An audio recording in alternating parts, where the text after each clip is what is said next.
सूचना प्रौद्योगिकी एवं तकनीकी के इस दौर ने भले ही हमारी प्राचीन परंपराओं और देसी तकनीक के स्वरूप को बदल दिया है, लेकिन फिर भी गांव की देसी तकनीक का अब तक शायद कोई जोड़ नहीं है। लिफाफे में बिकते पॉपकॉर्न और लैया भले ही आज स्टेटस सिंबल बन गए हों, लेकिन जो स्वाद और संतुष्टि इस तकनीक से बने पॉपकॉर्न और लैया में मिलता है, वो संतुष्टि शायद 5 और 7 स्टार की डिश में नहीं मिलता। अब आप जरा उस तकनीक को देखिए जिससे गांव में आदिकाल से लैया और पॉपकॉर्न बनते आ रहे हैं। आप देख सकते हैं कि मकई को किस तरह गर्म रेत के कड़ाही में डालकर दबले से चलाया जा रहा है और देखते ही देखते मक्का लावे में बदल गया। वही लावा जिसे आप शहरों में पॉपकॉर्न कहते हैं।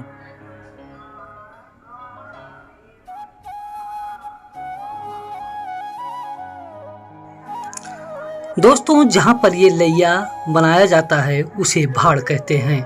वही भाड़ जिसका जिक्र हम कहावतों में सुनते हैं कि दुनिया जाए भाड़ में, मुझसे क्या मतलब है।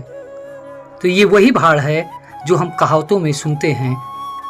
दोस्तों, भाड़ को संचालित करने के लिए 2 लोगों की ज़रूरत होती है। पहला वो जो अनाज को भूनता है, दूसरा वो जो भाड़ में ईंधन को लगाता है।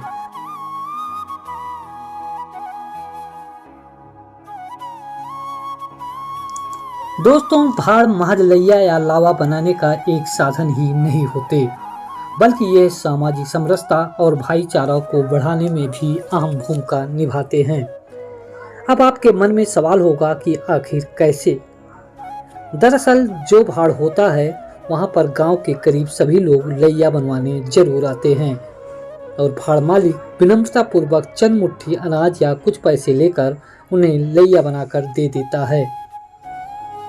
अब इन्हीं को देखिए, इन्हें गांव के लोग गुरुदेव कहते हैं। जब कोई भी व्यक्ति गुरुदेव के पास लैया बनवाने आता है तो गुरुदेव चंद मुट्ठी अनाज लेकर या उससे चंद पैसे लेकर उसका लैया बनाकर दे देते हैं।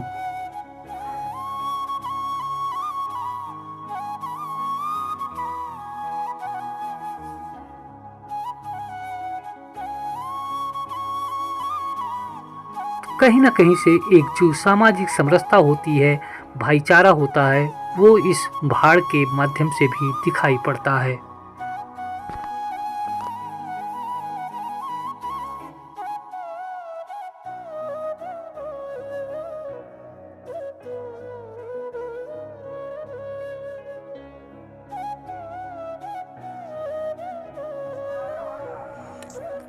गांव के छोर पर खेतों के बीच में बना ये भाड़ गुरुदेव के लिए जीविका का साधन तो है ही, लेकिन इसके साथ ही साथ गांव वालों के लिए एक सुविधा केंद्र के रूप में भी है।